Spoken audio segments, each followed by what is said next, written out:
pure upcoming full LP. It's called Dark Predictions.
Yeah.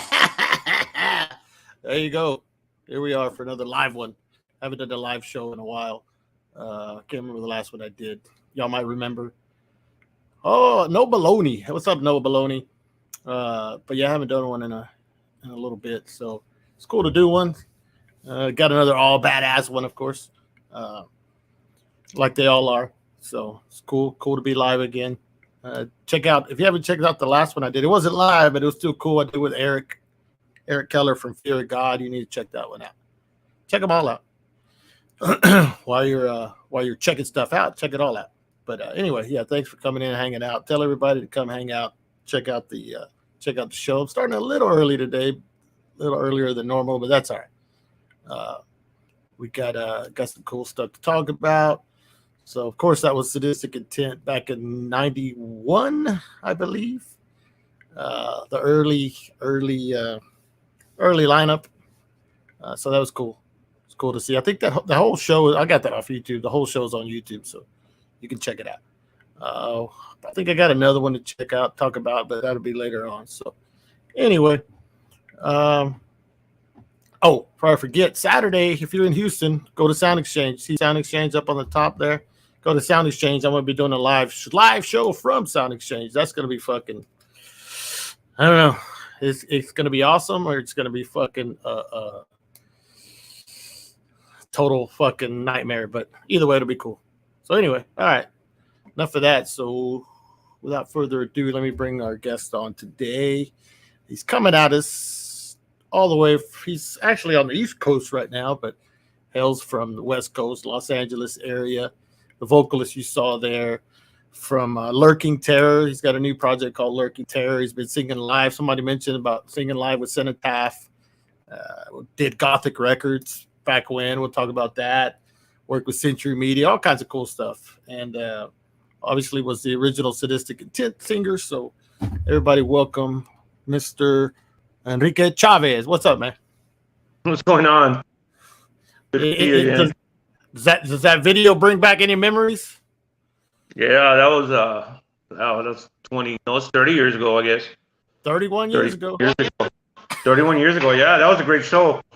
If I remember correctly, that's when we played with Autopsy, maybe, or yeah, I think it was when we played with Autopsy there.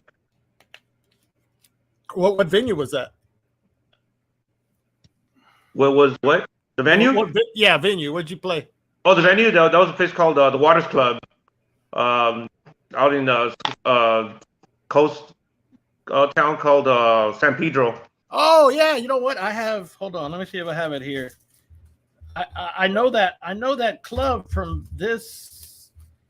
Of course, I thought I had it right here, but I think I do though. I remember that venue. Hell, this is probably the show that they used. Of course I don't have it, but anyway, it's that Autopsy bootleg LP. Remember that the one that was, I think it was a Mexico bootleg or whatever, and they play in that. I remember it said Waters Club and in San Pedro and all that shit. It might have been that same show. I think that's what it was. We played there a couple times. I don't know if that shows from. I can't remember if that shows from the Autopsy show or another time when we headlined it. I can't remember. Yeah. One thing that I guess people kind of still joke about. I know you haven't been in the band in 30 years or whatever, but I left that part in at the beginning because you say this song's going to be on our upcoming LP, and they're still. To this day, people are still waiting for a full length LP. Still waiting for. Yeah, I don't know. Yeah, I know, but that's funny. So that's because that's kind of like a running joke nowadays, where like, yeah, I guess they're never gonna put out a full length LP or whatever. So it's just funny that you. Yeah, I don't know. I mean, I talked to them here and there. I talked to those guys here and there. The last time they told me that they finally had enough songs, but. I mean, I don't know. Yeah. I really can't speak for them. I mean, yeah, I hear you. But yeah, again, thanks for doing this, man. We'll, I guess we could start off by. I know you had mentioned it before about you have a new project, Lurking Terror, right? Yeah, Lurking Terror is a title from the first the EP that I sang on with the Sadistic Intent guys. Yeah. First song on there. That's where we got the name from. felt appropriate to do it because or use it since 3 Exodus and 10 guys are in this new project. There's Vince Guitars who was playing on that video that you just played right now. Then me, and then the drummer as well. We have a new project, and then we have 2 other friends that are playing bass and extra guitar. What is? I'm assuming it's death metal, right? It's death metal, so it goes back to those kind of roots, original stuff. We were doing back in late '80s, early '90s. Sadistic Intent. We're doing Impending Doom, the whole thing at the end of our set. Oh, okay. So you guys have played a live show? Not yet. We're doing November 11th. Be the first time up on a stage in LA for me in a long, long time. Yeah, and then I'm gonna be doing 4 of those songs there on the 4 songs off the EP. Wow. So it should be interesting. See how the people react. To some old guys doing their Sadistic Intent songs. But so we're doing our own things too. Is the drummer? Is it Joel? Right? Playing drums? Joel Marquez. Yeah. Okay. Marquez and Vincent Rivera, who played on I believe he played on Resurrection and Ancient Black Earth as well. He'll be on guitar. Hell yeah, that sounds cool. It's actually Vince's first time coming back to the stage after he left Sadistic Intent 20-something years ago. Wow. Well, wherever it's been, so it's gonna be interesting. Yeah, that's cool. And have you guys been rehearsing quite a bit, or? Me being out here in the East Coast right now, it's kind of hard. But yeah. But they're continuing rehearsing. When I'm in California, I've been going back and forth. When we get together, we lock out the studio and get in there and jam out some songs. And we're doing the first show November 11th in LA. It hasn't been announced yet. It should be out this week sometime. The flyer and the bands, everything. Hell yeah. So with the band, is it something is it something you plan on recording stuff with, like recording original stuff or doing live stuff, or kind of what we're doing? What we're doing? Originally, the whole thing was supposed to be a little get together for Joe Marquez's birthday party.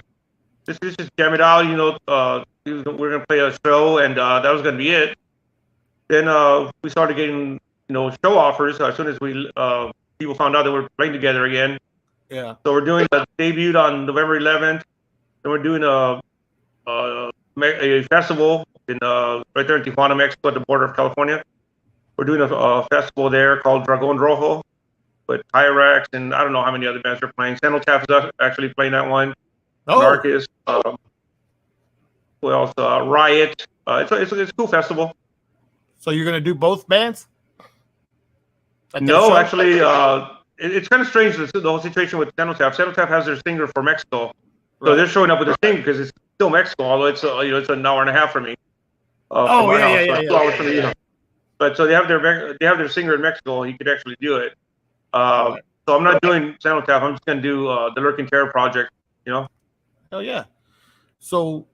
All right, so that's cool. If those of you that are in LA, a lot of people watch this from LA. You need to go check out that shit on November 11th. That's gonna be fucking. November 11th, LA. Yeah, it's gonna be cool. I think it's gonna be a fun show. We're playing with our good friends in Phobia, a band called Phobia. Yeah. We're playing with them, and they have a more of a hardcore punk grind crowd, and we're gonna bring death metal, and we've always got along with those guys since the beginning. We first met, so we're looking forward to playing together. Yeah, that's awesome. So speaking of Cenotaph, I know you did a couple of shows, I think 2 or 3 shows with them here in the US. I think the last one was the Destroying Texas Fest. Can you like rehearse with those guys, or you just learn the songs on your own, or? No, well, the Cenotaph guys, 2 of the guys live in Mexico City. One guy lives in Tijuana, Mexico. I live in LA, and the other guitarist live in Chicago. It's impossible for us to rehearse. So we practice on our own. I myself made in my garage, put a homemade studio. I'll play the music.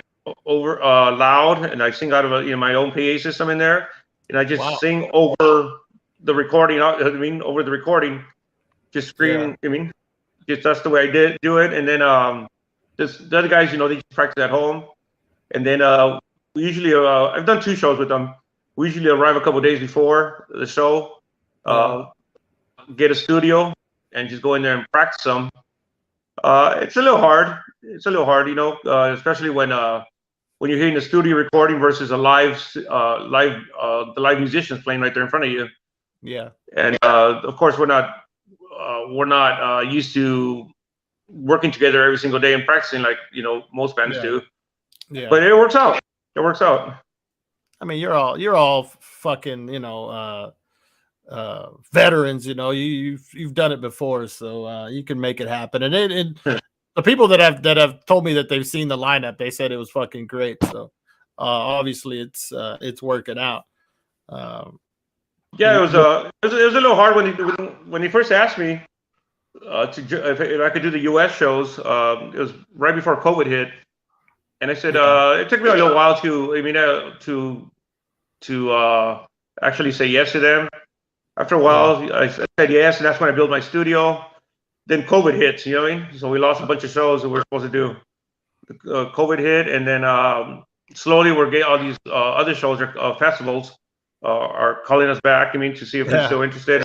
So we did Mass Destruction out there in Atlanta. That was the first one with the guys, and then I did Destroying Texas with them, and then LA's festival was sometime in early 2023. And the stuff you're doing with them is pretty much just like the old stuff, right? Like the early stuff, or is that pretty much what you're gonna do with them whenever they play here? Yeah, we've been doing basically the first album and before. Daniel's a good friend of mine, but his voice was more of a death metal voice, like something I could do. He later changed his style a little bit, which I didn't care for too much. On his voice, right? So I told the guys I could do, I could do the Gloomy Reflections of Our Hidden Sorrows, the first album. Yeah. Anything before that, I could do those. I could have those vocals, but the album after that is a little tricky for me to do those kind of vocals. Yeah. Me being, it's no secret. I like the early stuff, like the 2 7-inches. To me is like my favorite shit Cenotaph ever did. The fucking the Eternal Disgrace, and then Tenebris, man. Eternal Disgrace, yeah, and that shit's fucking sick. Yeah, when I first heard it, I go, I want to release that. So, yeah. Well, you kind of did, so we'll get to that later. The second 7-inch, but yeah, man, that's cool. That because I've had Oscar Glorio on here before. On he's done a show with me, and okay, he's a fucking. I like that guy. It's a good fucking dude right there. Yeah, I met those guys when we toured with them. We toured with Cenotaph and Bloodsoaked and Anarchist. Yeah. I got that's when we met each other. Yeah, I got the flyers and stuff. I'll definitely want to hear about that. So let's go way back. So growing up in LA, was your family into music? Was there music going around the house all day long, like as a kid? No, not really. Other than me and my brother, playing the radio, and then slowly, as we got a little older, started picking up our first couple records. The Iron Maidens, the Scorpions. My brother was actually a bass player as well. He played in a band called Malicious. They just played locally. They never did anything. He broke up early, and one day their singer didn't show up, and that's how it happened, man. So that's how you first time you got on the microphone. Yeah, they said he goes, "Wait, we're gonna do like a couple cover songs only." He goes, "Do you know Slayer Hell Awaits?" I go, "Yeah." Can you do it? That's how I started. I go, "Hey, I guess the stage fright was gone immediately." Wow. So the first song you ever fucking sang on was Hell Awaits? Was Hell Awaits? Yeah. Wow. Wow. So you said your brother's band was Malicious? Did they Malicious, yeah.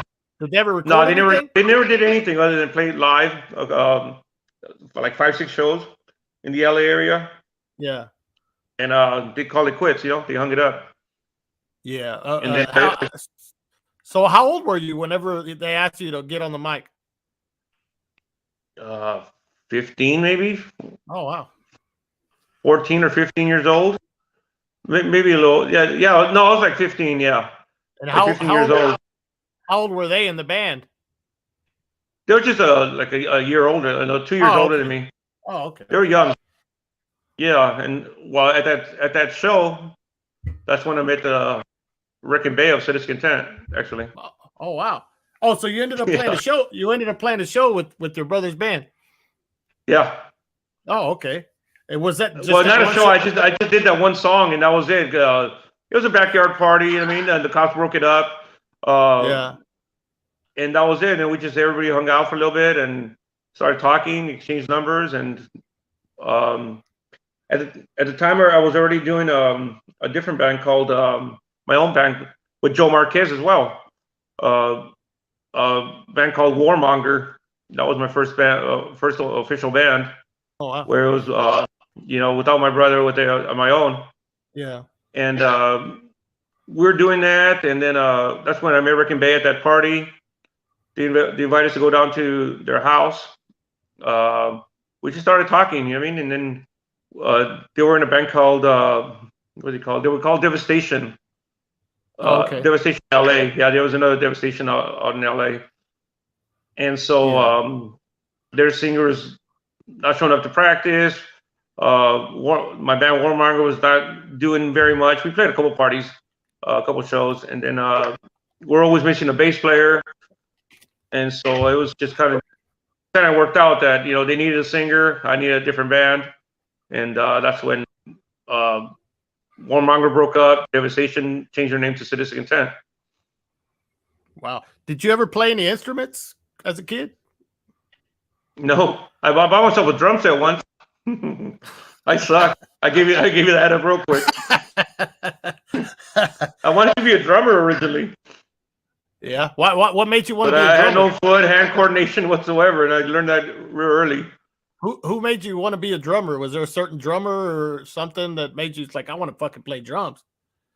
At the time I was listening to Creator, so Ventor, Sacrifice, all that early stuff, Yeah. I just like the pounding beats, the quickness, the speed. But yeah, like I said, I learned quickly that I couldn't do it.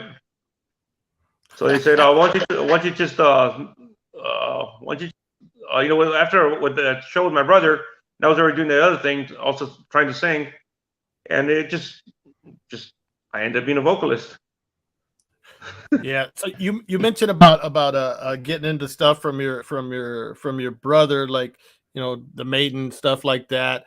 What was he like your main influence growing up? Like he's the one that kind of. No, I mean we always hung out together. We were only like a year and a half apart. No, yeah, that's true. So we were always doing the same things. I have other brothers, but they're years out after me. So it was always me hanging out with friends. And we picked up music. We'd go down to the local record store. What record store would you go to? It's a place called Yuri's Records in the city of Southgate. As a matter of fact, it still stands. I was there about a month ago. I drove by there and stopped by. I still know the owner. They were actually one of my neighbors growing up. So I went there and as a kid without they play very low radio. They played it, so I go in there and just look at the covers, you know what I mean? And let's try this one, let's try that one, you know what I mean?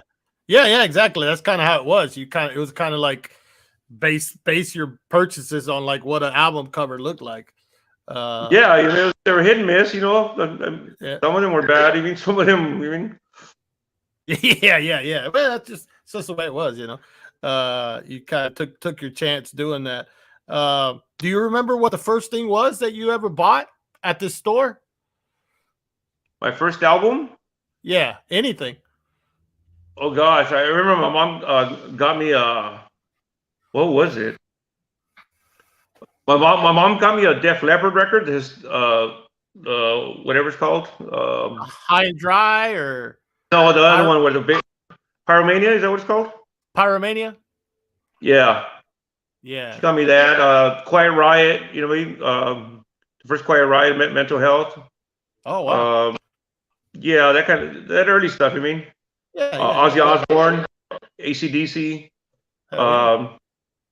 And then we trade them around. You know, other friends that were into music, they'd buy stuff like Saxon, stuff like that, and we trade them around, pass them around, and then we'd record it. You know.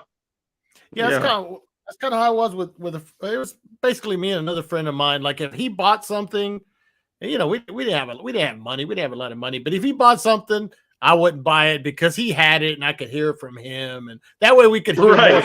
That way we could hear more stuff, right? Yeah, And, that's what I was saying. Yep. So yeah, that was kind of doing the same thing here. And do you remember? I know. So LA is kind of known for like house party shows. Was that your very? Did you ever go to like a big rock concert, or was like one of those backyard shows like the very first show you ever went to? No, yeah, there was backyard parties, a bunch of cover bands. There was a lot of rock bands, speed metal bands. But yeah, I mean, my first big show was Rat and Ozzy Osbourne on Bark at the Moon tour. I think that was 83 or 84, something like that. Was that at? Can't remember what year it was. What was it at the Forum, or where did they play? Where did Ozzy play? It was a place called that was called the Long Beach Arena. Oh yeah, fucking Iron Maiden. Like 2-3 shows. Yeah, he was like 2-3 shows sold out. I got a friend of mine picked up some tickets, and I think they were like $12. I think they were. Wow. I mean, yeah, it was $12, and then so I give him the $12. He goes, yeah, but there's a service charge on it. I go, what's a service charge? You know. Turned out to be $14.50. I was like, damn, where am I gonna get $2.50 more? You know, I'm 13 years old. Right. And Yeah. My parents didn't agree with the music I was listening to, especially playing it loud in their living room. Yeah. But actually it worked out. I mean, they're all proud of me, my accomplishments after that. You know. Yeah, that's cool. So speaking of Long Beach Arena, were you at the Maiden shows for Life After Death? I was there on the third night with Twist Sister opening. Hell yeah. That's fucking. Yeah. As soon as he said Long Beach Arena, that's the first thing I thought of was like fucking scream for me, Long Beach. You know, all that shit. Yeah. I don't remember if that's the day or maybe he did say it all 3 nights. I don't remember hearing that. I don't know where I was at. But when I heard the album, I was like, yeah, I mean, I was there on the third night. I think they played four shows on that tour at the Long Beach Arena, sold out. Yeah, man, I remember fucking Maiden would have like in the big cities, they would play like 4 nights in a row and like sell out each night. It's just fucking nuts, man. Oh, growing up in middle school, the day that tickets went on sale for like Judas Priest or Scorpions or Ozzy or anything, half the school was gone. You know what I mean? Because they were all you had to go get in line to go buy tickets. You know? Hell yeah. Nowadays, everybody just waits online for like to buy their tickets or whatever. So I know you don't have to go. Yeah, and then after the shows, any day after any show, the school was. I went to a school that had a lot of metalheads. You mean a lot of them. So the next day after the show, everybody wanted to show off that they went to the show. So they'd wear their T-shirt from the concert. The concert shirt thing, yeah. The concert shirt the next day, so you walk around like, damn, I didn't go to that one. You mean, or yeah, well, I'm seeing them tonight. I mean, so I'll wear it the next day. You mean, yeah, exactly. The concert shirt used to be a big thing. It used to be like a badge of honor kind of thing. It's like I was at fucking whatever Maiden or whatever. I still have I'm sure I still have my ticket stub somewhere. I mean, yeah, that's fucking cool. What's up, Joe Pupo? He used to get his tickets from Damone. If anybody doesn't get that, I mean, if you get that, you're probably old. But yeah, that's from fucking that's from fucking Fast Times. Fast Times at Ridgemont High, yeah. yeah. Yeah. I just saw that movie about 2 weeks ago. I saw it. Oh yeah, It's yeah. still hilarious. Yeah. I watched it a couple months back, and I was like, oh yeah, fucking Damone. But so you mentioned your school, a bunch of metalheads in your school, because I was going to ask. I didn't know if back then, metalheads were kind of looked down on, and it's like, so did you ever was there a lot of fights, or did you guys have any issues back then with people like, fuck you metalheads, or No, I mean, like I said, in middle school, the majority of my school was metalheads. So no, there's a little bit of the new wave that was coming in. You mean the Culture Club and whatever Duran and stuff like that was coming in, but the majority was metalheads. So wow. But no, we weren't looked down on. I mean, everybody was one. You know what I mean? Wow. Yeah, that's fucking wild, man. I mean, I remember, like, I mean, I'm a few years younger than you, but like mid 80s, I was in middle school, and like mid 80s, mid to late 80s, and yeah, there was a lot. Looking back on it, there was a lot of kids that were into metal. I mean, most of them ended up being fucking posers, just kind of, because it was cool at the time or whatever. But yeah, I guess it was quite a few. But I grew up in a small town. I didn't grow up in like fucking big city of LA. So because anywhere outside of LA, the only thing you ever hear about is there's fucking gang violence in LA and this and that. So I don't know if you ever had to deal with any of that growing up. Yeah, yeah, my brother was my younger brother was in a gang. He was actually shot by a rivalry gang. I mean, by a rival gang. He was shot. He's all right. I mean, he survived, but it was just a block away from my house. I mean, then a lot of the metalheads, they actually were in gangs too themselves. I mean, wow. And then we had even when we played a show with Sadistic with a local band called Hellraiser of the time. Well, they had a big following from one gang, and we had a following from a different gang. They followed us to the shows. Well, when we played a place called the Country Club, man, there was like 20 on 20, maybe 30 on 30. I don't know how many people were there. Chairs were flying. You know what I mean? Yeah, that's another place I've heard of, the Country Club in Reseda, right? Yeah, and the Country Club in Reseda was famous for the shows. Yeah. But yeah, the gangs were probably a lot of metalheads turned to gangs. I mean, shaved their heads, turned to gangs. So a lot of them went to became punk rock for whatever reason. I mean, you can still. I like punk rock. I mean, I grew up with it. Doesn't mean I have to be. I never changed my whole outfit for it. Yeah, exactly. Yeah. Yep. Yeah, and then like you're saying, so a lot of people that were in middle school, they went to the shows and everything, and by high school they were kind of drifting off into different kind of music. Yeah. And then I see some of them once in a while, still one there, and they would actually like, wow, you're still into that shit. You mean? Yeah. My response is always the same thing. Like, the music never changed. It's the same fucking music. You mean? Yeah. If you liked Ozzy Osbourne's Bark at the Moon album, it doesn't mean that you don't like it anymore. The music never changed. It was you changed. I mean, exactly. That's what I tell them. Yeah, exactly. I mean, yeah, I used to get that all the time. After a while, they're like, well, I guess he's gonna always be the way he is. Yeah, that's how everybody should be. Yeah. We're not fucking going to jump into something new just because I don't know. But anyway, so how did you make that leap from like, being into the bigger bands like we talked about, Ozzy and Maiden and all that, into the underground? What was your first like introduction to underground music? Well, after that, I started listening to like Armored Saints, Metallica, the early stuff, and then into the underground. I saw.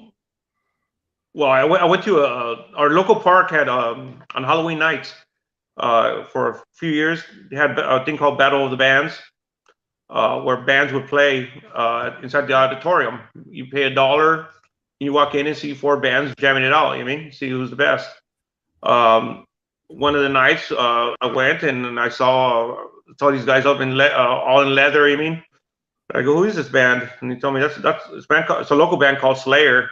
Oh shit! I go, okay, so let's watch Slayer. You mean Slayer for $1? You mean when they were before they broke big? You know, they were still a local band. Wow. So they played for $1 on one night, on Halloween night. And then I liked the speed of them. You know, I started liking the faster stuff, the more heavier vocals. Yeah. And then I went to a local record store, picked up Celtic Frost. You mean a friend of mine had Bathory, Venom. You mean everyone started trading it around. The next year, a Halloween night, this time it was $2 to get in. And I saw this fast band. I go, who is this? He goes, it's a band called Dark Angel. Oh shit! Okay, Dark Angel. I went back to my record store and asked for Dark Angel. They're like, no, they don't have anything out yet. They don't have no records out. I go, but it's coming out soon. And so I walk into the record store another time to see if they had it still, to see if they had Dark Angel's We Have Arrived album.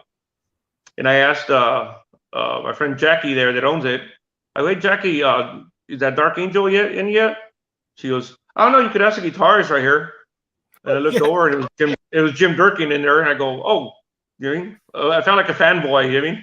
Yeah, of course. I felt like a fanboy, and I didn't know that my Jackie, the owner of the record store, was dating him at the time. She goes, yeah, man, we have a record coming out. It's called We Have Arrived. Blah blah blah. You mean? Because they had announced it at the show, and you know, it started just getting deeper and deeper. You mean? I got into Dark Angel, and I wanted faster stuff. I went to the local shows. The touring bands, it just went on and on. Picked up a couple of fanzines from another record store that opened called Wild Rags. Now we were able to travel. We were a little older. Went to a record store called Wild Rags, and that was, it's a big introduction to a lot of bands there too. Yeah, Wild Rags on Whittier Boulevard, right? It was on Whittier Boulevard, yeah. yeah. I mean, there's certain addresses you never forget, and that's one of them, you know. Fucking. Yeah, so I picked up a couple that was later. I picked up a few fanzines here and there that from different record stores. I would pick them up, and just start reading into these bands. You mean, like, who are these bands? And would say East Coast or even magazines like Metal Forces would have bands from Germany and stuff like that, or England, and that's, it just kept getting deeper and deeper. I mean, I started writing bands, and I was getting demos from, Paradise Lost, Nocturnus, Malevolent Creation, Immolation, Autopsy. I started getting all those demos in from trading. Or not trading, but trading as well eventually. But just from seeing them in the fanzines and stuff. Yeah, and they sounded cool, and they would mention other bands. Yeah. Yeah. So you mentioned. Go ahead. Go ahead. No, go ahead. I was gonna say that. One day, I got into Exodus, and I saw a flyer that said they were coming. It was Exodus. On the flyer it said Exodus, Possessed, Death Angel, Agent Steel, and DR. I think DRI was on that one as well. Wow. So I went to go buy tickets. Me and my brother went to go buy tickets, and I go, I had never heard of Possessed. So I went through the records and found Possessed, and as soon as I picked it up, it was Seven Churches. I said, whoa. And then I flipped it around, and I saw Jeff Becerra and all the guys and their poses there in the back. Hell yeah. And then I looked at the song titles. I go, I never heard of this band, but I'm buying this. And since they're playing, it would be great to go see them. To learn these songs. Took it home, and that's when everything changed. For me. To this day, it's still my favorite record of all time in death metal. It's Possessed, Seven Churches. Yeah, I mean, it's fucking just classic, legendary, fucking just very influential album. I want it to be Jeff Becerra or Billy from Creator. Or Sacrifice. Those three. Like I want, but Jeff Becerra's voice. Yeah, that Jeff, raspy. Yeah, exactly. Jeff influenced a lot of people. Even like Oscar Garcia. I know he mentioned a lot about how Jeff Becerra influenced him a lot, like early on, and people like that. So obviously, if you're watching this, you probably know who Oscar Garcia is. So I don't have to tell you who that is. But you mentioned tape trading. What I know you tape traded. Who were you tape trading with back then? Do you remember who the first people early on you started trading with? Tape trading, like recordings of demos. Yeah, like timing. I used to trade with a guy named Jay Haycock from a band called Geneticide. I think they're out of Pennsylvania, he used to send me a bunch of stuff. I don't remember the rest of the rest of the guys. I think Pat from Hell Witch. I think I traded with him for a bit too. Yeah. And they would just load me up with a bunch of new stuff. You know what I mean?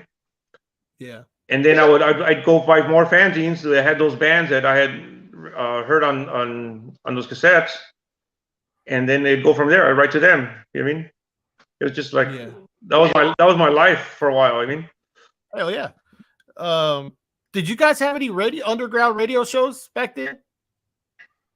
We did. We had KLOS is still around in LA. It's a rock station, and there used to be a radio station called KMET, which was K Metal. They would play a lot of metal, but at night, I think it was like on Sundays or Friday. It was one of those nights. Can't remember. They would have 1 hour of extreme stuff. You know? Yeah. And that's where you would hear Venom and Bathory and Merciful Fate. Pizzazz. And everybody would tune in. I knew a friend of mine, if I missed it, he would always record it. You know what I mean? Yeah, with a cassette. Yeah. Yeah, he would just hit record, and I missed it, and I go to his house and hear it. You know? Yeah. That we growing up here, we had a station, KPFT, and it's still around, but there was a show called Sweet Nightmares that Wes Weaver used to do way back when. And yeah. Here it would come out like on Tuesday nights. I was in fucking high school, and so I'd have to, and it came on like at midnight to like 2 or 3 in the morning. And of course, I'd try to stay awake, but I'd be fucking asleep. But I would just put a tape, I'd put a cassette on, in the radio, and just wait to see what they played. Yeah, wait to see what they played the next day. So, David, I guess David's probably somebody he still has his tapes from Belvedere Junior High. Is that where you went? What is it? Belvedere Junior High School. Is that where you went to high school? Belvedere. I was I'm from Southgate, city of Southgate. Oh, okay, that's about 30, 40 minutes away. Belvedere. Wow. Belvedere. Yeah, Belvedere. Yeah, that was KBT. Yeah. K-Metal. Yeah, they had I think the show on there was Lucifer LaRock or something like that was the host, and he would just play on.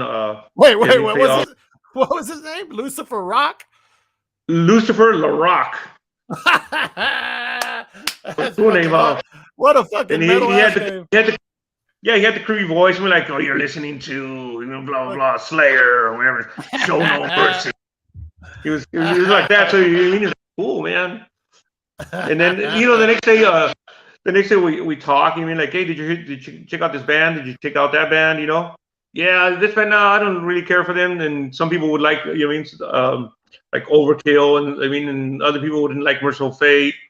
But and then everybody would chase these bands around looking for their music, and then we all get back together and start playing them for each other. Yeah. Good time. Oh yeah. So I got some photos. I'll just looking through your stuff, obviously, but this photo looks like it's from way back, and see if you have any memories or stories about this photo here. That's what I mean. I think I'm wearing my Ozzy shirt. I think maybe. I don't know. Let me see. That's me, and that's my one of my best friends, Tom, right there. To this day, actually, he plays in Lurking Terror. He's playing bass for us now. Oh, cool. Terror. Yeah, this is a high school senior breakfast. It was a senior breakfast where they had for all the seniors at the local park. Wow. Yeah, that's way back. Yeah, Damn. that's cool. Were you in a band already? Were you in Sadistic? Fucking Joe. Yeah, I was already in Sadistic Intent at the time. Yeah, that's cool. Yeah, I saw that. I was like, yeah, that looks like it's from fucking way back. Looks like it's from way back. So let me all right, so you mentioned I guess Sadistic was kind of the first, real band I guess you were in, other than jamming with your brother that one time, but where you actually band, yeah. but this one you actually started working like writing and recording original stuff and all that, right? So how did that come about? How did that come about? I know you said you met Rick and Bay at that party or whatever. So, and they asked you about joining the band and all that. Take us back to like those early days when you're trying to, get songs going and all that. Well, like I said, they had a band called Devastation already. So, and their singer was failing to show up to practice, and at the same time, they didn't care for his kind of vocals. He was more a regular. He didn't have no growls. He had no. I mean, he was just kind of singing. I don't know how to explain without sounding bad about it. I mean, but he had no effort into it. Right. And then he had no balls. He wasn't showing up to. He wasn't showing up to practice. They had seen me with my other band, Warmonger, as well. And he said, "Hey man, would you like to try out for our band?" And I go, "Well, I have my own band, And then he said, our singers, you should come down and hang out, you mean?" So I went over there, and it felt like almost a little bit of an interview, I guess you could say. You mean, like, what bands are you into, you mean? And then I told him, "Well, I'm this band, that band." Like, "Oh, yeah, so are we, And he goes, "Would you like to try it out?" And I go, "Well, yeah, my band Warmonger wasn't doing anything. We're always missing a bass player. We weren't getting anything done, basically." So I said, "Yeah, let's check it out." And they gave me some lyrics to learn. I learned like one or two songs, and got in there and into the the rehearsal space, and jammed it out, and we just went from there. When we announced we're gonna play, like, "Oh, we're not called Devastation anymore. We're gonna be called Sadistic Intent." I go, "Okay, it's fine with me." And I think it was like 6 months after I started with them is when we first played our first party. It was Halloween night, 1987. We're doing, wow. We started death metal. Yeah.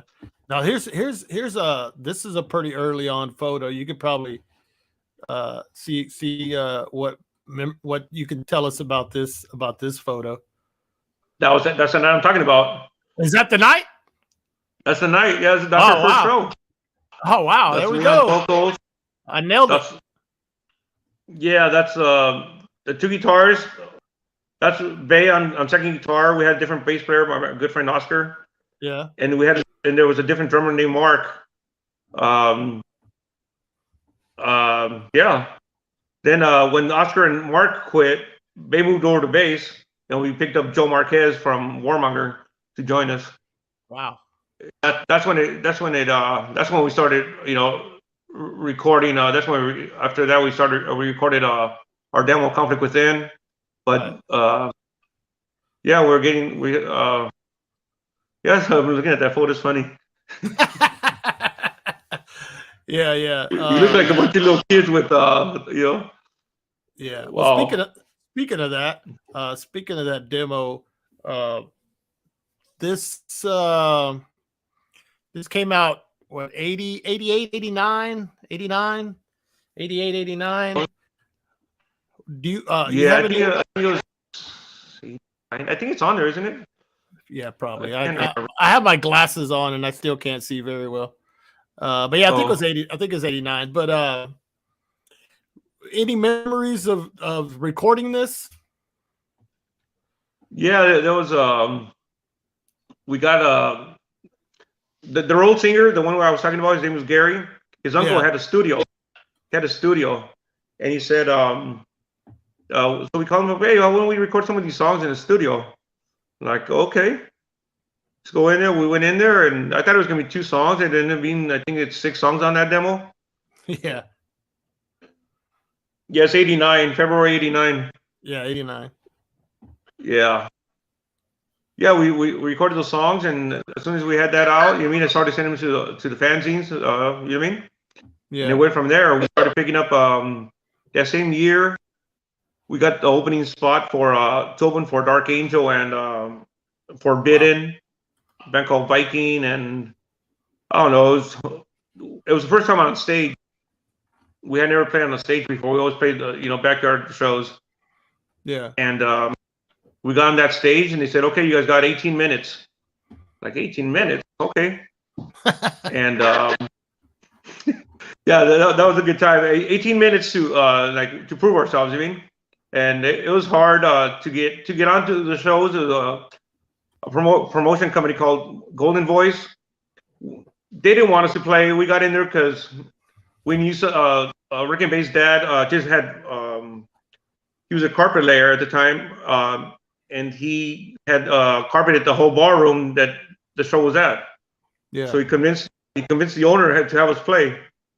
He was and so the owner of that ballroom told the promoter, like, "Hey, I want these guys to play," and they didn't want us to play. You know what I mean? They didn't want us to play. Like, who are these guys? No. You know what I mean? No. And then somehow we got on there regardless. So he said, "All right, hurry up." They treated us like crap. You mean? A bunch of little kids. I mean, I think I was 18 years old, something like that. Yeah, 18 years old. Bay was like 16, and we played, and we even did a death cover that night, and the crowd went crazy. You know what I mean? The crowd went wild. We're doing death metal, and I remember looking over. I've had this conversation with Gene Hoglan before. Oh, I confronted him about it because I look over and they're behind the ramps and they're laughing at us. I mean, they're pointing, laughing at us. I mean, playing death metal, or they didn't understand what it was. And then and I asked Gene Hogan about it. He's like, "Oh no, it's because it was, he came out with the excuse like, oh, it was new to us, and it was different." but yeah, after we played, they were cool about it. I mean, they're like, "Come on, let's go backstage and drink some beers." Like, oh, well, we're not. They had a bar, and like, oh, we're not even old enough to even be in to go in there, so we couldn't go in the back and drink beers with Dark Angel. I mean, the guy from Forbidden.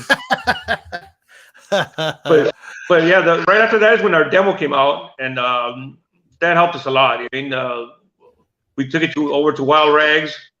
Wild Rags started asking us for, "Give me 10, give me 20, I need 30 more. I mean, I need 20 more."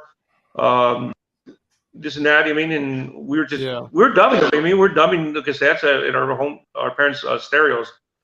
Yeah. We didn't have it professionally done, and we were selling them out. And so we got from that promotion company. They actually called us back to do more shows. All of a sudden, we were cool with them, But we first had to prove ourselves, and they told us we have 18 minutes. I think it was 17 minutes. They told us. Wow. That's how we had to push 4 songs in there somehow. Yeah. We proved it though. After that, we got offers, from different promoters to play, and of course, then the whole Wild Rags thing, happened as well. Yeah.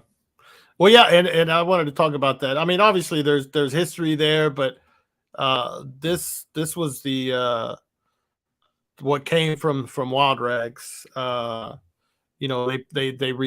issued this, they released this 1990, if I remember correctly, which I got it on. I think I showed it to you, but I got the cassette right here. So yeah, I mean, obviously, after having a hard time keeping your demo in stock at the store, he probably thought, "Oh, hey, maybe I should fucking release something from this band, huh?" Yeah, that's what it was. He started talking to us, sweetening up the deal. LP, it's only 4 songs. Let me do it. I'll put it out. I'll pay your recording studios. Sorry, I'm looking at the comments. Aberration Records. Wow, I haven't heard that in a long time. Willie, I see Willie once in a while in the show here or there. Yeah, so he sweetened the deal. Okay, and he made us sign a contract for a 4-song record, and he helped us a lot. We ain't gonna complain. I mean, he pushed that our name far and wide all over the world with that EP. he wanted us for another record, and we said no. We want to see what else is out there. He started getting mad at us. Like he was treating us like he was our manager and record label. Then next thing I know, T-shirts are being made at the store. Well, not at the store, but being sold out from the store. Different prints. And then all of a sudden we saw it on cassette. There was no rights for a cassette. Then it was on a 7-inch. He changed one of the song titles and took off another, and said it was a limited edition. And I don't know how many sold. I mean, I know where he printed them, and I saw how many were printed. Yeah, and it was a lot. But yeah, that was all done. I mean, they were all bootlegs. I mean, but at the time we were mad, but same time like, well, this guy just keeps pushing us anyways. I mean, yeah. I mean, that's a pretty well known release. You know, probably because he fucking kept reissuing or reprinting it over and over. You know, without your consent. But yeah, I mean, it was pretty. Well, hold on, people. What is? I don't understand. What do you mean you can't? No video here. Somebody saying there's no video. Can you? I mean, I just checked on the YouTube feed and I can see it. So I don't know what's going on. I can see it. Yeah. I don't understand. Yeah. Yeah, David Perez. Yeah, Necrophagia was on Wild Rags as well. Resistance Militia was on there. Bloodcom was on there. There's a lot of bands coming out of LA that were going through Wild Rags. What is that? Wild Rags going? Yeah, David. Richard from Wild Rags. Anytime you walked into the store, he was hounding you like, "What do you want?" You know what I mean? Yeah. Instead of being happy he has customers, he would just off like. I was there a few times when he would tell people like, if you don't know what you're looking for, you hand them the catalog. You mean the paper catalog? Yeah. Then come back. I don't need you to be walking around my store all day. Holy shit! Oh man, I thought it was funny. I mean, I would laugh and people would get pissed. He goes, "I'm gonna buy something." Then buy something. You mean? He's like, use a jerk to people, but that's what he was known for. I mean, and people would laugh but he didn't care. I mean, did well, the store really was a clothing store at first, right? From what I heard, yeah, because if you walked into the store on the right side, he had the whole record store on the left side. It was divided in half. There's no divider. It was just a store. But he sold the music, and then I think it was his wife who sold all the glam stuff or all glam clothes for the glam rock that was happening big in LA. Yeah. That's what I had heard. That's how it initially started. It's like actually that's why it's called Rags, because it was like a clothing store. So I don't know how many people know that, but that's it was the logo was in pink neon, whatever. I mean, yeah. It's funny because if of all the Wild Rag releases that he put out, we're the only band. They told him straight out, like, we don't want that logo though. We just want you can put Wild Rag Records on it, but don't put that logo on it. Oh, man. I can't remember if the later bootlegs, but the original pressings they didn't have the logo. We didn't want the Wild Rags logo. Yeah. So the last thing you ended up doing with the band was the 7-inch, right? That one, The Calm Before the Storm. Yeah. We went back into the same studio. We recorded Impending Doom, and what do you call it? This time we did it live. We did the solos, I think, and then the vocals were separate, but the music was recorded live in the studio, and then mixed. Yeah. That was what's that? No, I said, would you guys go in there and like over a weekend to just knock it out? Yeah, we went in there quickly. On that one, we went in there quickly, and I don't know if it was one day, and then mix another day, Yeah. So that one was pretty easy. Looking back at these recordings, they're 30-something years old. What is your thought on these recordings nowadays? I think I listened to Impending Doom because I'm still. I mean, like I said, we're doing Impending Doom for Lurking Terror. We're gonna do Impending Doom. So I was listening to it again because there's some parts like I got confused on the last rehearsal. So this to it, I go, and I think it stands test of time. I mean, we were 18, 19, whatever we were. I mean, very little influences. I mean, there was death metal bands. I mean, but I think we did good. I mean, I think we represented what LA had. I mean, what was LA at the time. I'm proud of it. I mean, I'm proud of those 2 records. Yeah, I mean, definitely. It definitely has stood the test of time. It's like, you know, it still holds up to this day. Which there's a lot to be said for that, because there's, you know, and like you said, you mentioned you were young, but you know, a lot of that stuff that was coming out then, everybody was young, which is fucking weird, you know. Yeah, I mean, yes, it's good times. I mean, the other band that was around during those days, I mean, we played a couple shows with a band called Darkness LA.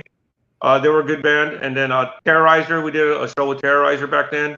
Oh yeah, and you know, but our music was completely, the bands that were around in LA at the time. There was like 5 I could mention. I mean, but we all had our different styles. Although we were extreme music, we were death metal.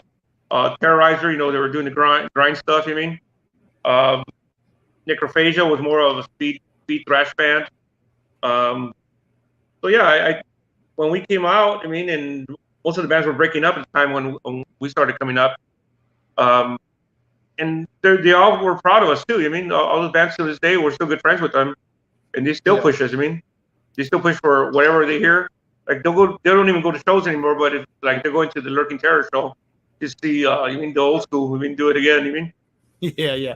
So speaking of shows, and I was going to play this earlier, but we'll get on to play like some of the few live shows that you ended up playing. But this one here apparently is from '88. I'll just play a little short clip of it because it's in a backyard, and it shows how, you know, the LA backyard shows were. So let's check it out.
Yeah, that was pretty much what all the shows were. It's cool because I mean, you know, the backyard shows. It just, I mean, obviously you probably had issues with cops and all that, but the fact that, you know, you got to play just wild shows like that in the backyard is fucking awesome. So where was that? Do you remember where that was?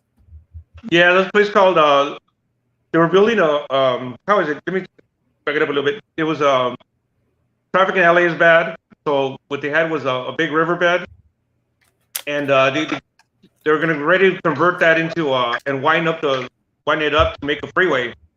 So they took down a bunch of houses along the side of the freeway. What the freeway is at now, the state of California bought a bunch of houses.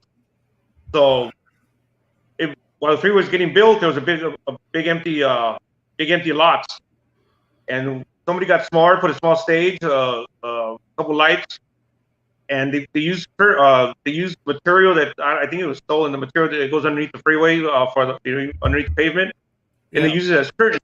They use it as curtains. I remember the local gang from there was the security guard, dressed like security guard. It was hilarious. And bands like who played that place? We played the first time I played there was it got known as called the Linwood Lot. He also used to call it the Dust Bowl because it was just dirt. So everything was with those pits going, it just turned into a big dust bowl. Yeah, makes sense. Yeah, God, the first time I played there was with first band Warmonger. We played with Blood Come, Resistant Militia, which was big at the time. Recipients of Death. Wow. And then the second time we went back and we played with Acid Discontent, with Nausea. There's photos actually of that Nausea playing, and it's Jesse Pintado on bass, not guitar. He's actually playing bass on that one. I think I have that. I used to get that. You mentioned Pat from Hellwitch. I used to get videos from Pat from Hellwitch, like all the Pat from he had everything. Yeah, there's a video that one of the videos that I had was like, I guess it was Terrorizer, Nausea playing the same show, but yeah, Jesse was playing with Nausea too, and like I guess Eric and Pete just traded out. I think that's how it happened. Yeah, Pete they were just trading off, and then it's the Nausea Terrorizers. They basically at the time they were just backing each other up. I mean, they were the same guys, just switching players, Yep. But here's a flyer. Speaking of that, this is where was this at? That same place. I did that show. I promoted that show. Yeah, that's a wild lineup. Demolition, Necrophagia, Terrorizer, Blood Cum, Sadistic Intent, and FCD and Tormentor. Holy shit. For $3. $3, yeah. it didn't last though. The cops showed up, and maybe I think the 3 bands ended up playing at the time. I like at the top. 3 or 4 bands. I like at the top how you put "You'll be an idiot to miss this one." See that? So this is Terrorizer, Tormentor, and Blood Cum. I know, what a lineup for $3. $3, man. Tormentor. I mean, like no pay, no way. Oh, I bet. That's fucking wild, man. That's a $3. What did they say? So Slam Pits, Dust Bowl. Yep. Yeah. Oh yeah. I guess. I want to do a shout out to my little girl and my wife who are listening to the show or watching the show. Awesome. Hi Sedona, and hi Emma. Yeah. Hey, if I know we mentioned before about how Emma was like at those like early shows, like those fucking what was it? Because I'd asked you before about the Hoover Auditorium and all that stuff. Yeah, you know what? While these shows were happening in I could say my kind of area. Yeah. The Hoover shows were happening on the west side of LA. Oh, okay.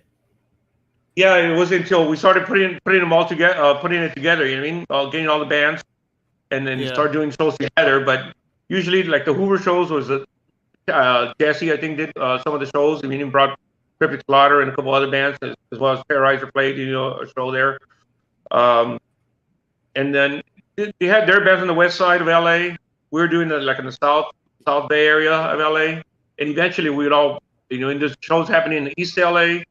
And eventually we became one, Yeah. We started saying like, hey, well, if you let us play in your side of town, we'll invite you guys to come in this side of town. You mean vice versa? Yeah. Hell yeah. And then the crowds were getting bigger and bigger. Yeah, that's fucking awesome. Here's a cool photo that I think when you guys went to go play in Florida. This is a cool photo right here. Oh, yeah. That's the photo where I'm yawning. Yeah, you're with Richard and it looked like Trey in the back, right? Trey's in the back. Yeah, that's backstage, and we played with them on the Impending Doom. We did a few shows out in Florida. In Florida with them. We played Miami Beach, and then that was West Palm Beach. West Palm Beach, Florida, where we took that photo. Oh man, that's where the fucking hurricane is like heading right now. I know, shout out to Mark Browning and all my good friends out there in Florida. There, I mean, yeah, uh, I thought I sent a message to Mark Browning earlier. He goes like, "Yeah, we have to put up with this for the next 24 hours." I go, "All right, man, take care." But yeah, that's a good time. We had a good time with Morbid Angel. I mean, they invited us out there to their house. I mean, when we first arrived in Florida, we went straight to their house when they were all living together. Except David Vincent, he wasn't living there. But we went in there, we started partying, drinking with them. And then the next day we were playing Miami, Florida. He said, "Just show up in the morning, get ready to go." And we just followed them all the way to as far as we. They're maniacs on the road. I mean, so they were speeding all the way through. So we couldn't keep up with them. But we met them at the place over there in Miami, Florida. Good times with those guys. Oh yeah! Did you get a chance to go? What was that? What was that fucking famous record store? Aces? No, we were there in Tampa. You're saying? Yeah. It was a record store called Aces Records. No, we got there a little late in the evening. We went straight to their house, started drinking, and then the next day we left. The next morning we left for Miami. Oh yeah, for sure. Rest in peace, Richard Brunel, man, total legend. Oh yeah. That guy was super cool with us.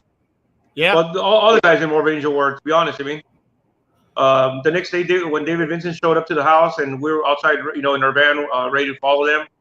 He came straight to the van, and he already knew that we were coming.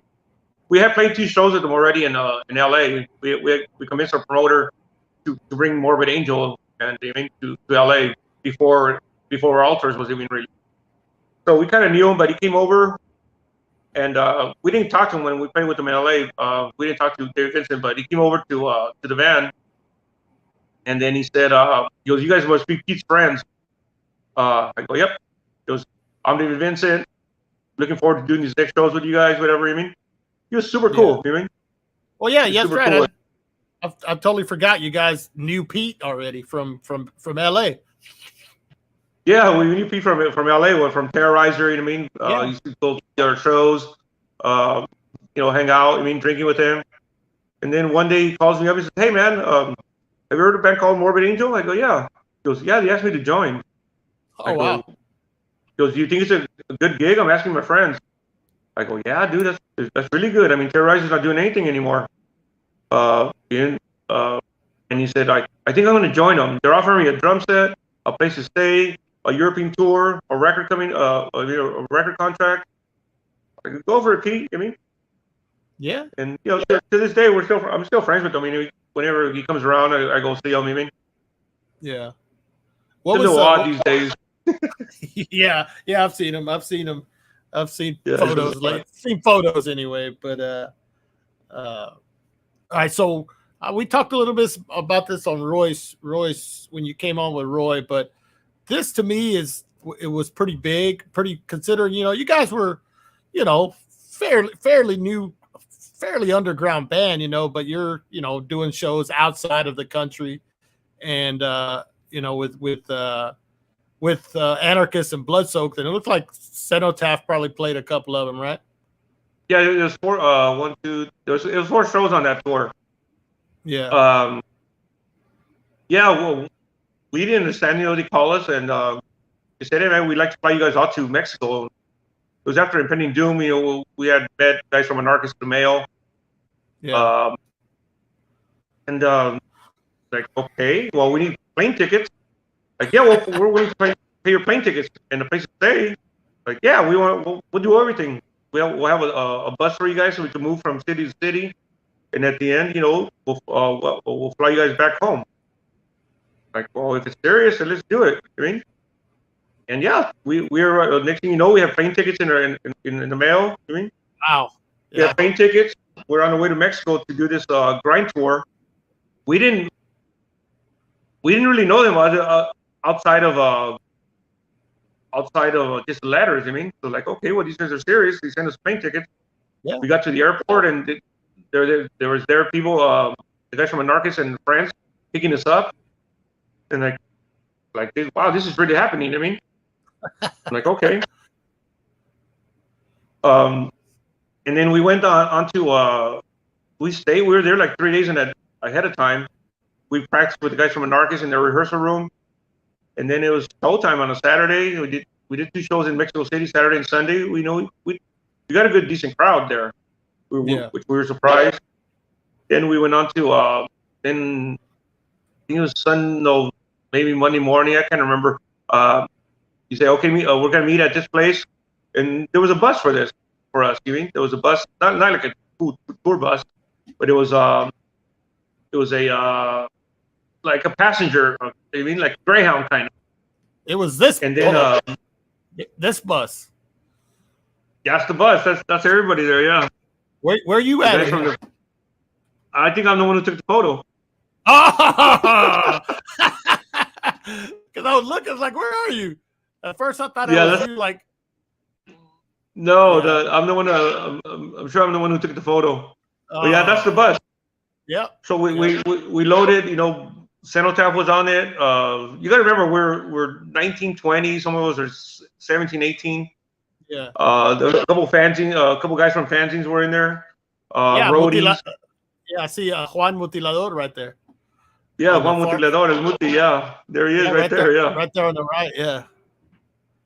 Yeah. And we loaded out onto the bus, and, you know, a bunch of screaming kids, screaming young guys, death metal guys, and grinders on there. And we're on the way, a 12-hour ride to Guadalajara. And then all of a sudden, we're all sitting down, and all of a sudden they bring in the coolers, like 3-4 coolers, right into the walkway, and the bus takes off. And he goes, "Let's party!" And they just opened it up, and it was just beer everywhere. Well, it was 12 hours of just drinking, yelling, and talking shit to each other. There it is. Yeah, yeah. I see. I see Adolfo from legendary Cacophonia and Anarchist, and also what is his label? I forgot his label. I'm drawing a blank now. Oh, Distorted Harmony. Distorted Harmony right there. And Pancho right there in the front. He's holding the flyer, actually. I think that's the same. It could be, but it looks like it could be that flyer, but it just looks like a pretty wild fucking bus ride. Oh, dude, on that bus ride, it was nonstop. It was nonstop drinking. I remember in the morning, I woke up to a rattling sound. Like it would stop, and it would go bam bam bam bam bam bam, and then on another minute or so it would go bong bong bong bong. So I'm waking up. We're all drunk, even from a drunken night of drinking, and I'm trying to wake up. And I'm looking out the window. I'm trying to wake up, and I looked at what that sound was all the bottles and cans underneath our seats. We're arriving into Guadalajara, and when the bus would take off after the stoplight or stop sign, the cans and bottles would roll back. And when we came to a stop, they would roll forward. Wow! And so I started looking around the bus. There's people hanging from passed out in the back of the bus, behind the seats, next to the window. Way in the back. Yeah. There was literally people hanging from the luggage racks. One guy sleeping up there. Everybody, there's people passed out on the floor, so they could lay down. Whoever was able to lay down, and I look over through the window, amazed at everything that's going on, and I look, and there's posters. It's a whole different poster than the one you're holding. It has our original logo. It's a different logo that is not on any of those recordings. On those albums. Yeah, and it's a big red poster, and they're posted all over the city. Everywhere I look, I go, I wanted one of those posters. Yeah. We will later get them. But we again, who in the hell are we? Who are we to where the whole city has posters of us? We have a 4-song record and a demo that barely reached anybody out there. Wow. But I think it was a combination of all bands coming through. The Extreme Music was Extreme Music when Mexico was fairly, it was big, but just in the beginning when it was getting bigger. So people were showing up to shows like crazy. Yeah, I can imagine. I mean, one of the most like ridiculous videos I've ever seen was in Mexico City when Sepultura played, like 89. Oh, you seen that one? Yeah. Oh man, There's a Cenotaph one from that. Cenotaph played that night with Sepultura. I've seen another video of them. It's that crowd. Yeah, that kind of crowd. This kind of crowd you would get in Mexico. Yeah, because I mean, it's like, you know, they're rabid over there. They're fucking really into it, and it's just like, you know, they're like appreciative that somebody's coming to play a show for them. You know, here in the U.S., we're like, you know, I'll catch them in 6 months or next week or something like that, you know. But down there, it's not like that. It's like, you know, they appreciate when shows are happening. So that's especially people found out that we were Mexicans and we spoke Spanish. So I mean, that helps a lot too with the crowd. You mean? Yeah. Continue the story. So we're going through Mexico. I mean, into Guadalajara, and we get there to the venue, and they're like, okay, when everybody comes out, like, then there's what's the guy's name? He's playing a band called Hardware. He had a radio show there. Yeah, that's his name. I have their 7-inch, but I don't know where it's at. Yeah, so all of a sudden he tells us, okay, right now we're gonna take you guys to eat. You guys can go shower at some public shower place. I mean, then from there you can go do a radio show, and after the radio show you gotta we're gonna do an hour at the radio show. It was a college show, and then after that you guys got a record store autograph session. And like, whoa, hold on. What do you mean? Who's gonna show up to this? You mean we have a 4-song record? You mean? And yeah. Barely get out. You mean? But so we did the radio show. We did everything he told us, you know. And then we're pulling up to the record store, and there's a freaking line of people going around the block. I mean, we were like, what the heck? I mean, and they go, is this only for us? And like, yeah, only you guys are doing autographs. Wow. Like, okay, so as we were walking in, people were taking photos of us, you know, just walking. You know, to us it's like, who are we? I mean, we're just again, we're just some young kids from LA playing death metal, you know. Yeah. And we walked in. That's when we saw those red posters that were all over the city. Somebody had printed them, especially a special poster for that show only. And I wish I knew where. Somebody's asking if I still have one. I go, no, I don't have. Oh it. yeah. Yeah, I don't know what happened to it. Yeah, they promote. They still do that down there. I mean, it's been like 9 years since I've played in Mexico, in Mexico City. But I went down there. We played a show, and somebody made these huge fucking like posters. Like they must have been like 3 feet by like 5 feet, and they had them like just hanging everywhere. And then I remember seeing them at that place, that Chopo, that fucking marketplace that they got there. And we walked up. I was like, holy shit, man. It's like there's this huge fucking poster. So like I said, that was already 9 years ago, but I'm sure it still happened. So that's the famous cool Chopo. That doing that. Yeah, that was a cool place. I went back a couple years ago and checked it out. It's over, I mean. Yeah. There's like 2-3 vendors, and the rest is they're selling clothes, jeans, you know what I mean, t-shirts. Of that's not even metal anymore. It changed. Wow. Yeah. I mean, that place was cool. Yeah, when I went, it was actually still pretty big, but the guys there were telling me, yeah, it's kind of it's not what it used to be, right? But we still had fun there. I thought it was cool, and there was bands playing and all that, you know. So Mexico's always fun to go play at. I mean. Yeah. Go see shows, yeah. Yep. Oh, here's a photo from that show. I think Mutilador took this photo. That was the Mexico City one. Yeah. That was my leather jacket I would wear in the beginning of the show before it got too hot. You mean? Yeah. It's hot. Yeah. That was part of our show. I mean, leather and spikes, and bullet belts and studs and everything. I mean, oh yeah. Yeah, that jacket was stolen. That jacket was stolen in at our last show in Monterrey, Mexico. Wow. The crowd went crazy. The crowd got up on stage. They knocked down the drums. You mean? I mean, they were thrashing around, and I turned around and I had thrown my jacket inside the bass drum. You know what I mean? I could know where it's at. Yeah. I turned around after the drum set. I never found it ever again. Damn. Yeah, Damn. I had drawn all those logos. I drew all those logos on there. This Venom, I used to have Venom on my sleeve. Autopsy, Terrorizer. I said Morbid Angel in the back. Yeah, that's awesome. So, moving on.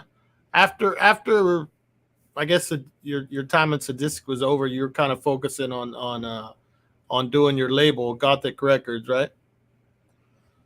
Yeah, well, I was doing I was working at Central Media actually. Oh I yeah. decided like I could do my own little I could do my own small label.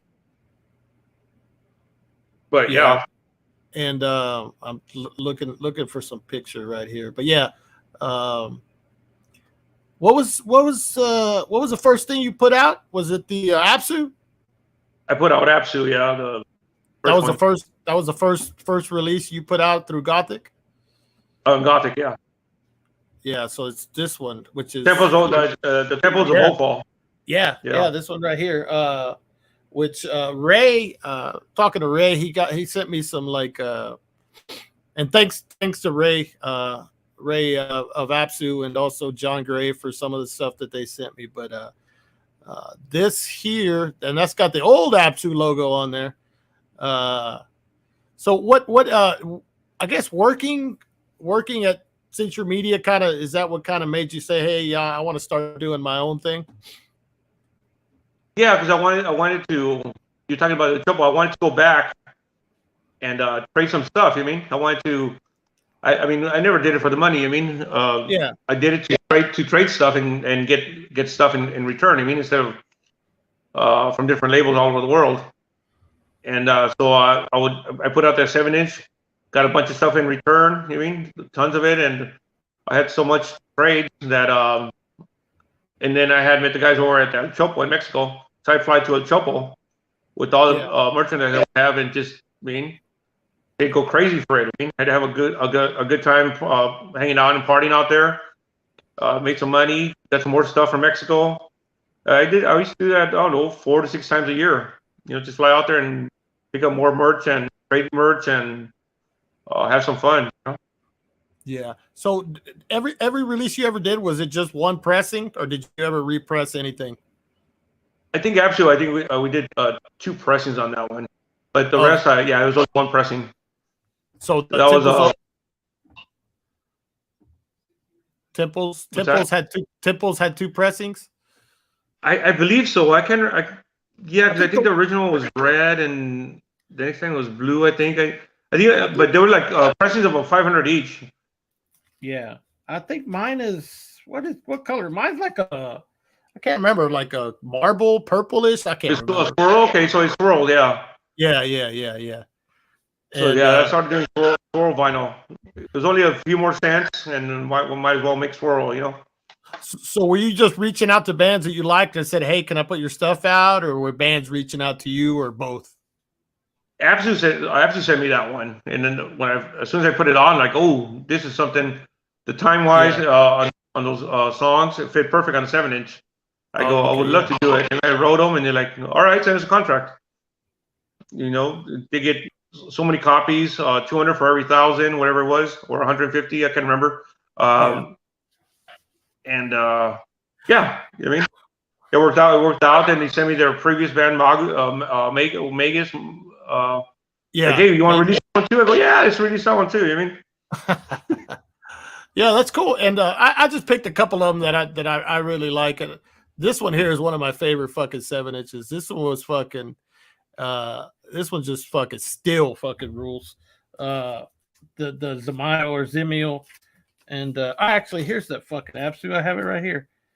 But this one I've had since fucking way back then, and it's just one of the best fucking 7-inch, because 7-inch was when I first started getting this like vinyl stuff, 7-inch was always my favorite thing, because you could buy one for $3 or $4, and it was a lot cheaper to get and all that shit. But Actually, my let me look at my Absu now. That yeah, see, it's kind of like a purplish swirl kind of thing. Yeah, So, yeah. Yeah. Yeah, there's email. You know, I was on Dark Descent's website today, and I guess they released it, re-released it on 12-inch now. Oh, really? Yeah, that one right there. Wait, 3 songs on a 12-inch? Yeah, I guess it has some kind of sketching, sketch on the back or carved in, something like that. Yeah, I was about to order it. Yeah, it's 3 songs. It's 3 songs though. Yeah, that's what I'm saying.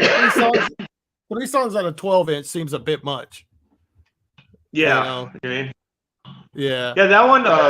What do you call it?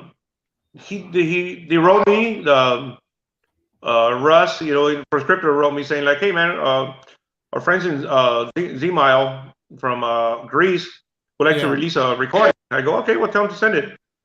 And that's how I hooked up with them. You mean? Yeah.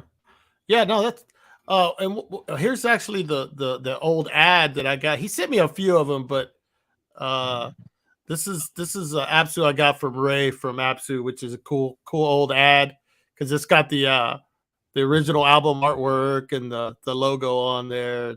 I don't know when was the last time you saw one of these, but I got it from him. Yeah, I have saw.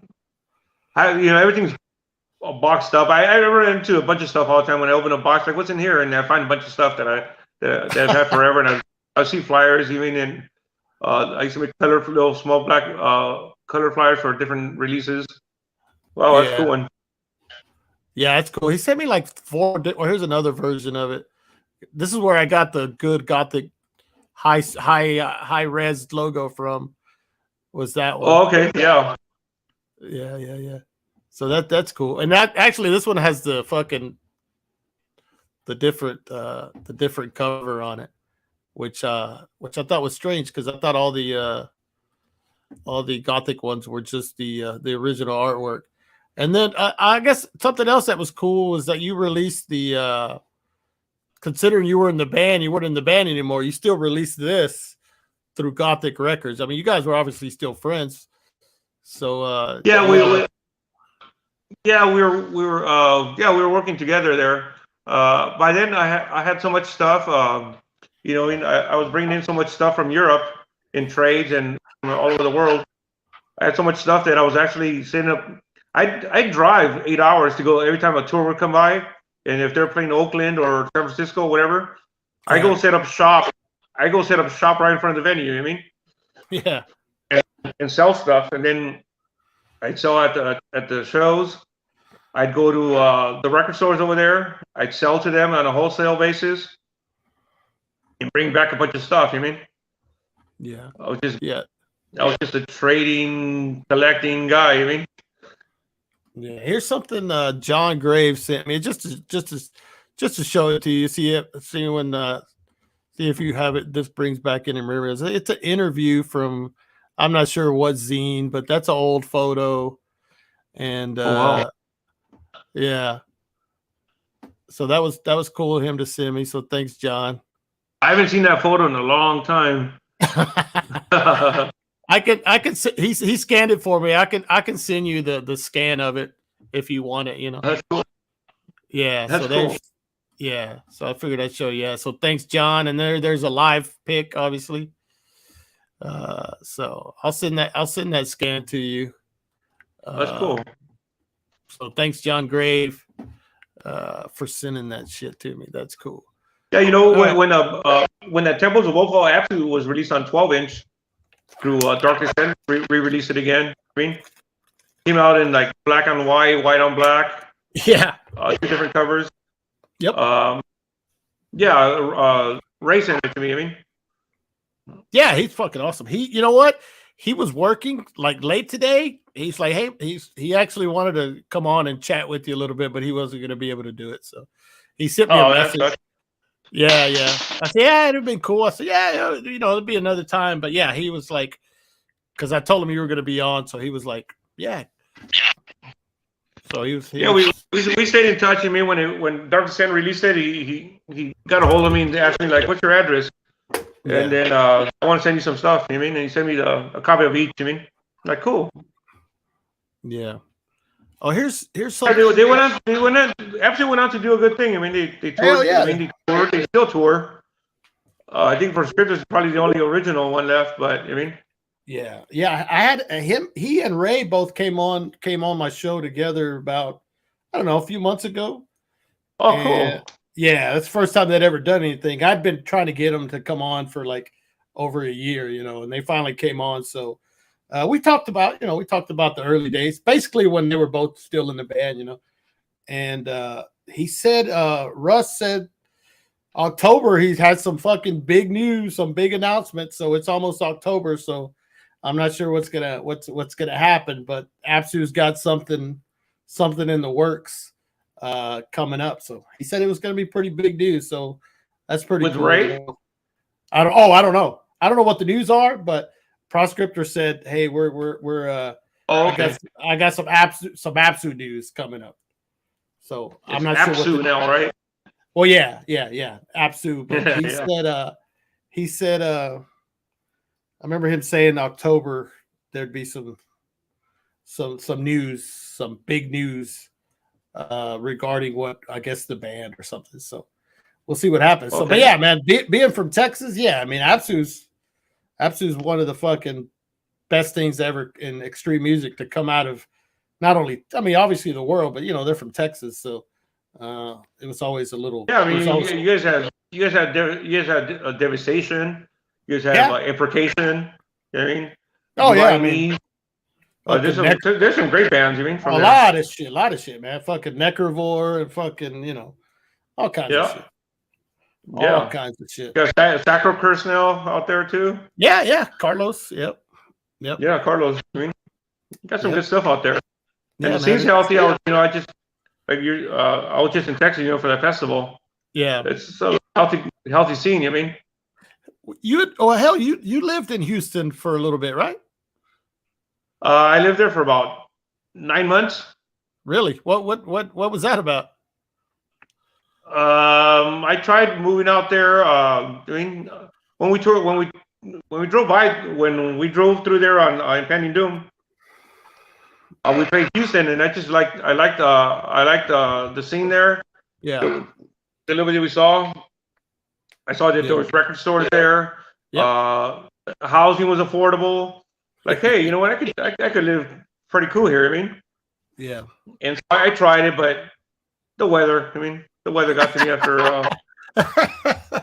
Yeah, it's fucking hot here, man. Actually, today is pretty nice. So, okay, it's freezing over here right now.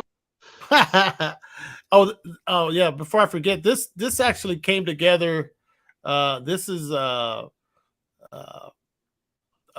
guess a project, Crown of Thorns, where you guys did did you guys do anything other than those Frost covers, or what was the story? No, that was it. I think those two Celtic Frost covers.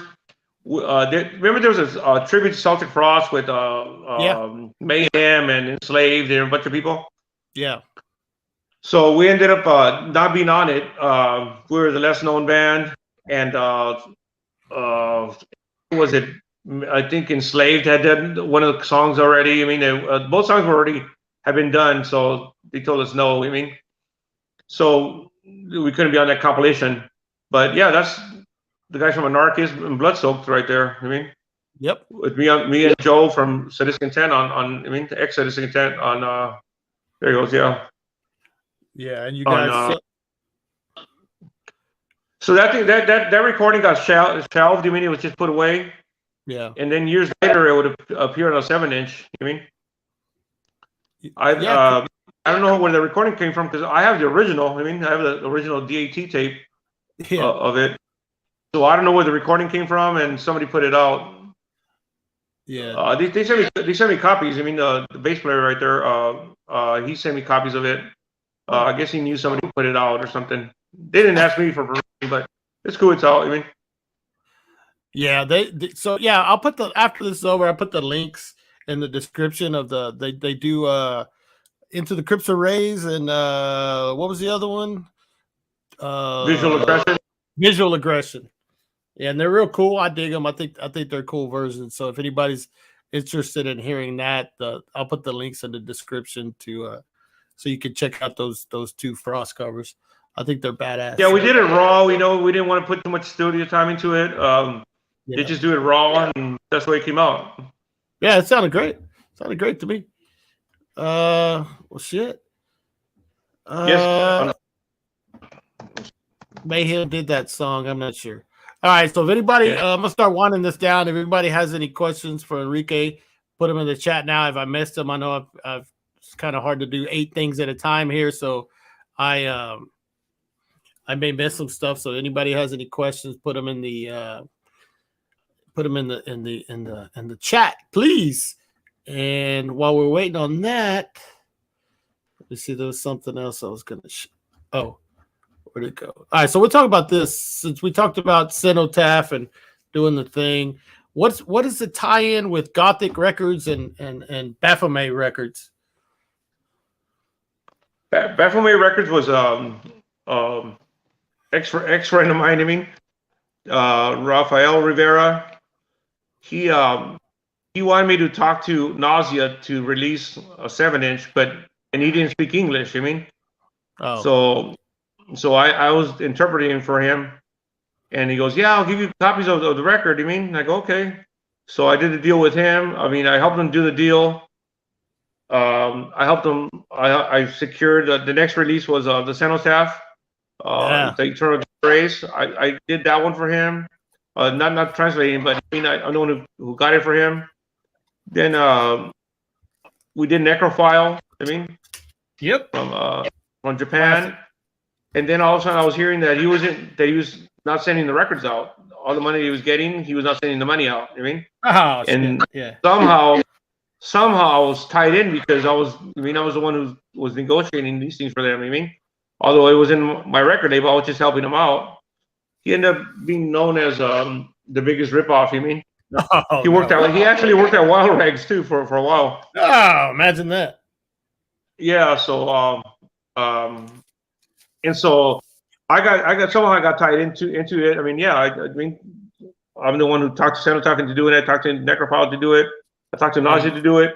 Yeah, I didn't do the contract though. I mean, and so I was tied into it. And when he was, I felt like I was getting my name destroyed. I decided to jump ship. You know what I mean? And like, I'm gonna do my own thing. You know what I mean? And it's crazy because all 3 7-inches that were put out were fucking just classics.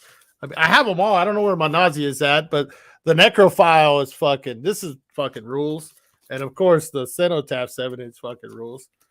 So if any of you like people that have never heard this stuff, I'm sure you probably have if you're watching this, but these are highly recommended fucking 7-inches to release. You know, the Necrophile was re-released by Dark Descent too. What the hell? Was he just fucking riding your coattails? Was he riding your coattails or what? Yeah, hey man, what's going on, man? He's riding your fucking coattails. What the hell? Yeah, he released Apsu, Necrophile, and Z-Mile. I mean, actually, you know what? Somebody just I'm glad, JD. I'm glad you brought that because I actually had a photo and I just remembered. Now I was actually at this one. How many of these did you end up doing? Cenotaph? No, the fucking. I don't know. Can you see the flyer yet? Oh, that one.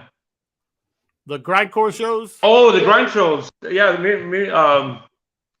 when I met my wife, you know what I mean, she's like, "Hey man, I was working at well, not working, but helping out promote shows at my friend's bar / venue, and I started talking with her. I mean, she started asking me like, "Hey, is there any way we could do a show in tribute to my brother?" You know what I mean? Yeah. I go, "Yeah." I mean, for Jesse Pintado. I mean, and so I decided, yeah, let's start talking. You know what I mean? We started talking and hanging out. We'd have, you know what I mean, lunch meetings, whatever, beer meetings. You know what I mean, drinking, and that's how I got together with her. But we did three shows total. I mean. Yeah. We did 3 shows. Oh, and one in yeah, Tom just reminded me, and one in Tijuana, Mexico. Oh, okay. That first one was crazy. You mean Repulsion and Nausea and Sadistic Intent. The return of a band called Excruciating Terror. They were a grind band in LA, and when they returned, they only lasted for about a year after that. Yeah, but yeah, that show was crazy. I mean, yes, insane. All bands got to experience one hell of a party. Yeah, it was cool, man. I remember being there, and it's like me. Oh, you were there? That's right. Yeah. Yeah, me and my buddy Matt Romero from here in Houston. We flew down there, and Joe Pupo was there at that one too. Was he? Yeah, he was there. Well, me and my buddy Matt. He was selling merch for Repulsion. Oh, okay. He wasn't there for that, but I don't know how he ended up. I don't know how he ended up working merch for Repulsion, but he was there. That's what he did while he was there. Yeah, but yeah, me and my buddy Matt from here, Matt Romero, we went over there. We're the ones that took Scott Peterson to the show that day. Oh, really? Okay. Yeah. Because he's like, we ended up going, and we stayed with him that day because my buddy Matt had gone, like had I guess become friends with him because when Wehrmacht was doing those things back then, playing those shows, my buddy Matt went on the road with him and was, riding in the van and everything. So, he's like, hey, we're gonna be down there, and Scott's like, yeah, just stay here or whatever. We ended up staying at his place, and we had an extra ticket, so he went with us to that fucking show, and so it was fucking cool, man. I remember, like, I speaking of Excruciating Terror, I always tell everybody, I mean, that's like one of the fucking wildest fucking sets I've seen, the way the crowd reacted, even, I mean, all the bands, Sadistic, Repulsion, Nausea, it was fucking wild, man. So yeah, Excruciating Terror, what they like were Excruciating Terror, and the place was Ballistic, you mean? Yeah, man, it was I was like, holy shit. It was just like, I mean, and that venue was huge, and it was just I don't know, it was wild, man. I was like, hell yeah, this fucking rules. And that's the first time I'd ever been to a show. Well, yeah, that's the first time I'd ever been to a show, like seen a show in LA. So it was cool though, I ended up playing at 8 o'clock. We sold so many tickets for that thing in advance. It was people were there's a lot of people. By 8 o'clock, it was around 8:15 when the owner of the building, came and said no more people. We're at full capacity. Which was 1,100 people. Yeah. He said no more. You guys can't sell any more tickets. And then we later found out that he was they were selling tickets on the side. Kind of bullshit. Yeah, it was fucking wild. The Ukrainian Center. That's what it was called. No, that place was called the Vex. So the show you're on the fire, that's called the Vex. The Ukrainian Center was the last show we did. That was the last show we did, and that had it was a lot of bands played. Hyrax, we had Eliminate, which has Don Dottie, and Kelly McLaughlin were playing, and guys Joe Cangalosi was on the band on that one. Yeah. From Whiplash Creator, and who else? From Devastation, Henry from Devastation playing on that one. What the bands, Yeah. Then see, there's a question here. What is?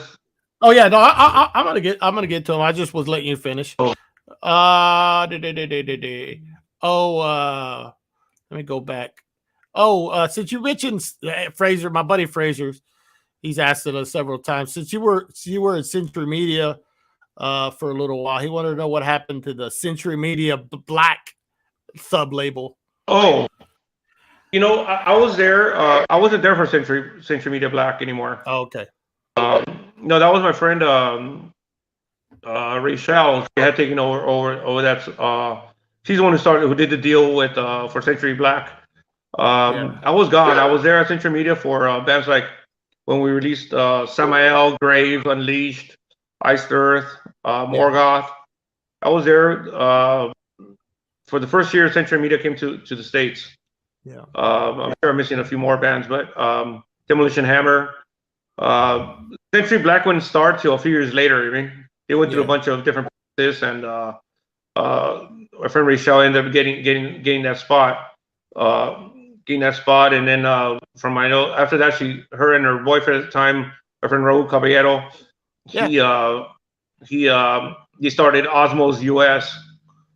So basically, Century Black, Rachel left and started Osmos US, and she was the one who was in charge, from what I know. I mean, okay. Of Century Black. I thought maybe it had something to do with like Necropolis. I think Necropolis was around at the same time. Necropolis. Yeah. Cool. There you go. Oh, my buddy JD, who's jams in a band with me. What do you think about the 2 Terrorizer bands? What's your thoughts on that? I mean, I like how is it? How could I say it? I mean, we had how is it? It's kind of weird because I'm friends with Pete. We're friends with Pete. I'm friends with Pete. I'm friends with Oscar. You know what I mean? They don't get along. We brought Terrorizer back with a Grand Court show. First time they would ever play in LA after 30-something years. Yeah. We brought those guys back from the grave. And they did good. I mean, we helped them put the band together. It was great. And then at the same time, we found that Pete was out of Morbid Angel and he was doing Terrorizer. Like, well, okay. I mean, the 2 bands used the two different logos. I mean, the LA band used the old logo. Yeah. Pete used the newer logo.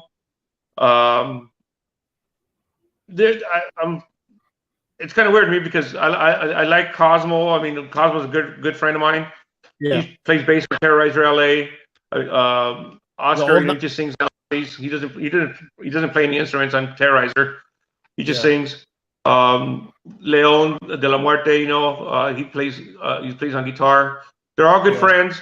But then we have Pete's Terrorizer. We call Pete's Terrorizer, which has Monstrosity guys. I mean, Lee. You mean? Yeah. And he's a longtime friend of mine. And Pete, of course, is a friend of mine. I like the new stuff that they put out. That's it. I mean, I guess I'm just right in the middle on that one. I mean, yeah. I mean, they're both your friends, so yeah, of course. So yeah, cool, man. So what was I think I asked you before, but what was it? I know you guys Sadistic played with Terrorizer. What did people think of Terrorizer early on in LA? Noise. You mean? Well, what else can I explain? I mean, they sounded like Noise. I heard them through tape trading. Going back to, I mean, that's how I heard Terrorizer. I had seen the name. I heard the name. I actually bought Jesse Bindell's fanzine. You mean? Over at Wild Rags, he had a zine called Field Zine. I bought that. And then, I mean, people thought they were just noisy. I mean, they were way ahead of their time. You know. Yeah. They were ahead of their time. They were having trouble getting shows. It would, Jesse would call me and ask me like, "Hey man, if there's any shows you guys want us to play, I mean, we're definitely in." You mean? So we got together and we played one show together. We also played another. It was like our good friend. He passed away already. His name Jagger from a band called Infamy and a bunch of other bands he was in. He had backyard shows. We showed up one day and it was we're just taking turns. I mean, Sadistic Intent would play a song and Terrorizer would play a song. Then Nazi would play a song and our other friends, they were just taking turns. I mean, and going back and forth. I mean. We also, because they couldn't really get gigs. I mean, unless they were doing it themselves, but they were way ahead of their time, way ahead of their time. And so that's, I think, in my personal opinion, I think that's probably one of the reasons.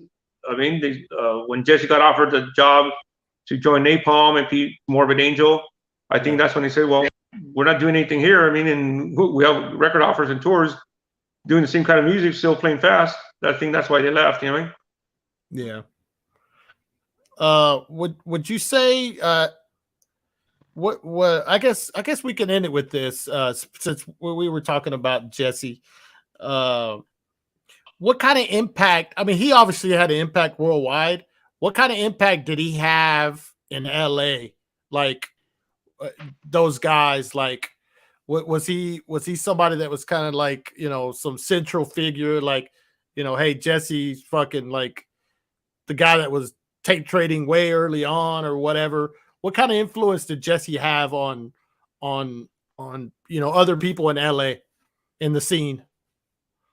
Well, I mean, we heard, yeah, Jesse was a real mellow guy, super quiet guy, real passive. I mean, real calm. You mean, real. He was just to himself, basically. You mean, we met him at a show. We played a backyard party once, and I'm singing, and there's this guy just rocking out right there. I mean, and we had no idea who he was at the time.